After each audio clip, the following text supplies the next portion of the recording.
नमस्कार दोस्तों, तो कैसे आप लोग। आपका स्वागत है स्टोरीस्केप पर। यहाँ हर दिन नई कहानियां, नए रहस्य और रोमांच से भरपूर अनुभव लेकर आते हैं। तो चलिए ज्यादा वक्त बर्बाद ना करते हुए आज की कहानी स्टार्ट करते हैं। नीलावंती ग्रंथ श्रापित यक्षिणी की रहस्यमय कहानी भाग 20 सालों तक मैं खुद का पेट भरने के लिए भटकता रहा, क्योंकि मैं सिर्फ घोड़ी के साथ आता था, लेकिन मुझे सभी तांत्रिक क्रियाएं नहीं आती थी, तो मेरा गुजारा मुश्किल से ही हो पाता था। तो मैंने अब पिशाच वश करने की सोची और साल भर से मैं किसी की तलाश कर रहा था। हर ऐसे गांव में जाकर जहां बांझ औरतें हैं, मैंने यह विधि पूरी करने का प्रयत्न किया, लेकिन सफल नहीं हो सका। फिर मैं तुम्हारे गांव में आया। मैंने एक पूरा सप्ताह तुम पर नजर रखी और फिर यह विधि आयोजित की, जिसमें मैं पूरी तरह से कामयाब हो गया। अब मुझे एक सहायक की आवश्यकता है और मेरे लिए यह काम तुम करोगे। मैं तुम्हारी हर एक इच्छा पूरी कर सकता हूं, ये तुम अच्छी तरह से जानते हो। और जब मेरा अंत समय आ जाएगा, तब मैं ये पिशाचा तुम्हें ही सौंप दूंगा। इसके बदले तुम्हें सिर्फ इतना करना होगा कि हर महीने की अमावस को बलि देने के लिए एक बच्चा तुम्हें लाना होगा। कन्नम ने बात पूरी की से पूछा कि यह काम वह पिशाच से क्यों नहीं करवाता, तो उसने कहा कि ही एक काम है जो पिशाच ने नहीं कर सकता, हमें पिशाच के लिए करना पड़ेगा। मैं मन में बहुत डर गया था। मैं सोचने लगा कि जब मैंने अपनी बीवी का कत्ल किया था तो मैं होश में नहीं था और मेरा खुद पर काबू भी नहीं था, लेकिन अब मैं पूरे होश में था और ऐसा घिनौना काम फिर से नहीं करना चाहता था। तो मैंने सोचा कि जैसे इस तांत्रिक से अपना पीछा छुड़ा लूं, फिर देखा जाए कि क्या होगा। अमावस की रात जैसे जैसे करीब आने लगी, वैसे वैसे कन्नम मुझे किसी बच्चे को लाने के लिए पीछे पड़ गया। मैंने भी कह दिया कि मैं एक बच्चे को चुन चुका हूं और बड़ी आसानी से मैं अमावस को उसे वहां लाऊंगा। वह हवली की तैयारी की तरफ ध्यान दे। इतना कहने पर भी तांत्रिक निश्चिंत नहीं हुआ था, क्योंकि यह उसके जिंदगी और मौत का सवाल था। उसने मुझे उसी दिन उस बच्चे को हाजिर करने को कहा। मैंने कहा ठीक है और बाहर निकल पड़ा। 2 दिन बाद ही अमावस थी, लेकिन मैं वापस उस जगह तक भी गया जब अमावस हो चुकी थी।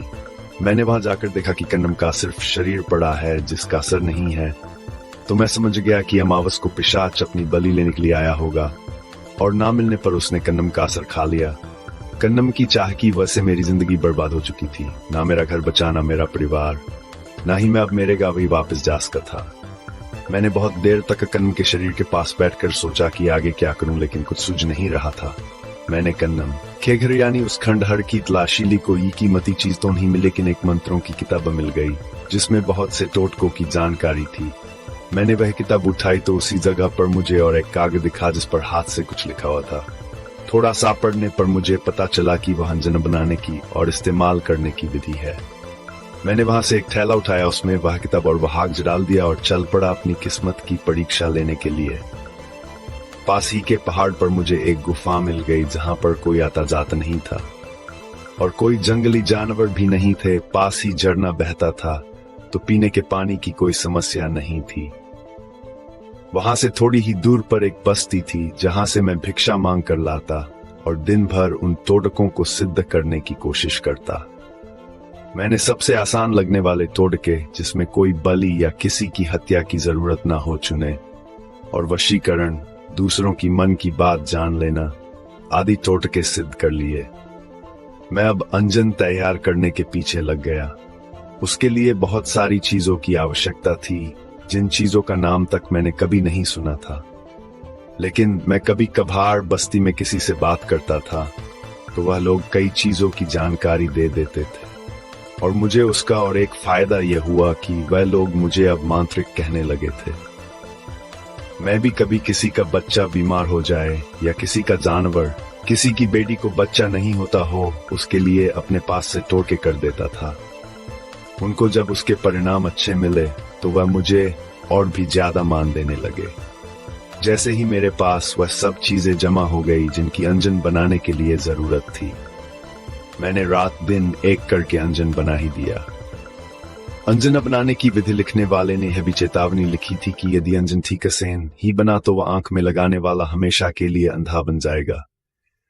मेरा मन दुविधा में पड़ गया कि मैं क्या करूं, कैसे पता चले कि मेरा बनाया हुआ अंजन सही तरह का बना हुआ है। वह तो आंख में लगाने से ही पता चल सकता है। मैंने आर्या पार का निश्चय कर लिया और भगवान का नाम लेकर वह अंजन अपने आंखों में लगाया। पहले मेरे आंखों में इतना तेजदद हुआ कि जैसे खौलता हुआ तेल मेरे आंखों में पड़ गया हो। मुझे लगा कि मेरी आंखें चली गई, मैं अंधा बन गया। मैंने जो अंजन बनाया था वह गलत बना था। ऐसे की विचार मेरे मन में आ रहे थे। मैं दर्द से चिल्ला रहा था, गुफा की दीवारों पर अपने सर को पटक रहा था। कुछ देर बाद जब थोड़ा सा दर्द कम हुआ और धुंधला नजर भी आने लगा तो लगा कि मैं पूरी तरह से अंधा नहीं हुआ हूँ। लेकिन मेरी आंखों को कुछ भी नहीं हुआ था और अंजन भी सही सही बना था। मुझे तुरंत पता चला। जैसे ही मैंने अपनी आंखों को छुआ वह बिल्कुल बर्फ सी ठंडी महसूस हुई। अब समस्या यह थी कि अंजन का प्रथम प्रयोग कहाँ किया जाए। मैंने 2 दिन का समय जाने दिया। जब मैं मेरे आंखों की ठंड का आदी हो गया तो मैं तुरंत उस बस्ती में गया जहां भिक्षा के लिए जाता था। 2 दिन आंखों के दर्द के कारण ना मैं भिक्षा के लिए गया था ना कुछ खाया था। जोरों से भूख लगी थी। मैं बस्ती में गया तो लोगों ने पूछा कि 2 दिन क्यों नहीं आए। मैंने बताया कि मेरी तबीयत ठीक नहीं थी। एक अधेड़ उम्र के आदमी ने मुझे उसके घर पर भोजन के लिए बुलाया। क्योंकि मुझे बस्ती में बहुत मान था तो मैं मना नहीं कर सका, और दूसरा कारण यह भी था कि अब मुझ में इतनी ताकत नहीं थी कि यहाँ से भिक्षा लेकर वह गुफा में जाकर खाऊं। जब मैं उस आदमी के घर पहुंचा जिसका नाम आत्माराम था, उसकी पत्नी ने भोजन परोसा। मैंने उसे भी अपने साथ बैठने के लिए कहा। हम दोनों ने भोजन किया और भोजन के बाद जब हम गप्पे लड़ाने के लिए बैठे तो मैंने अभी तक भूख की वजह से ध्यान नहीं दिया था कि वह आदमी बहुत गरीब था। घर बहुत साधारण था और सामान तो न के बराबर। अब समस्या यह थी कि अंजन का प्रथम प्रयोग कहाँ किया जाए। मैंने 2 दिन का समय जाने दिया। जब मैं मेरे आंखों की ठंड का आदी हो गया तो मैं तुरंत उस बस्ती में गया जहां भिक्षा के लिए जाता था। 2 दिन आंखों के दर्द के कारण ना मैं भिक्षा के लिए गया था ना कुछ खाया था।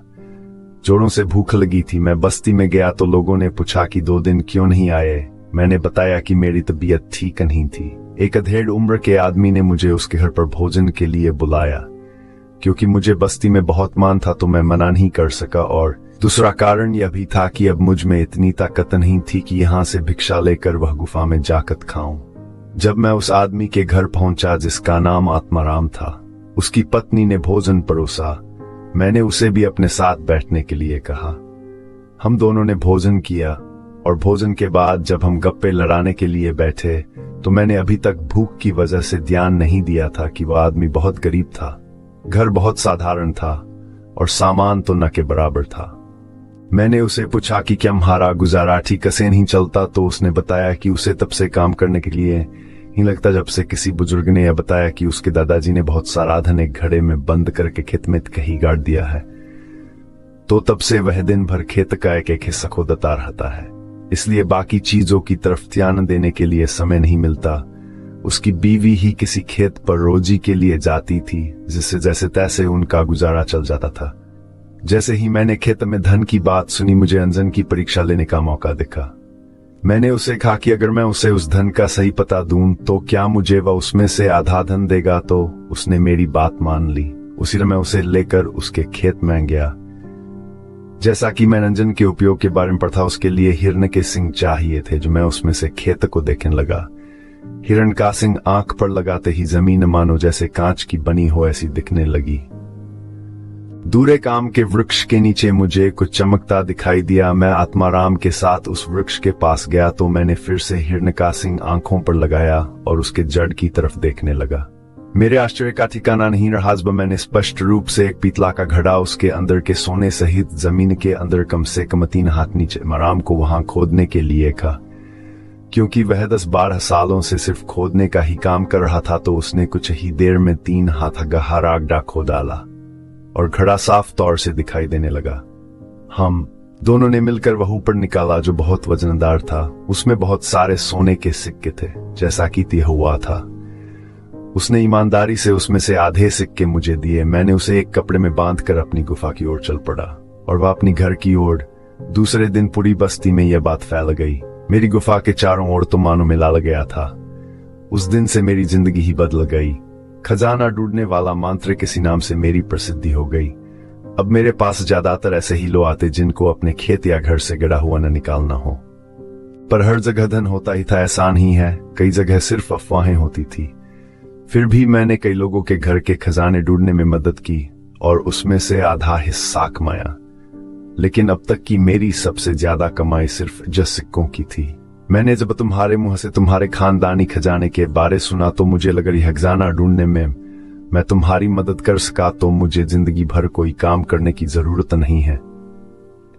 मैंने मेरी पूरी कहानी तुम्हें इसलिए बताई कि जब मैं तुमसे आधे खजाने की मांग करूं तो तुम मुझे लालची ना समझो। मांत्रिक बाबू ने बोलना खत्म किया।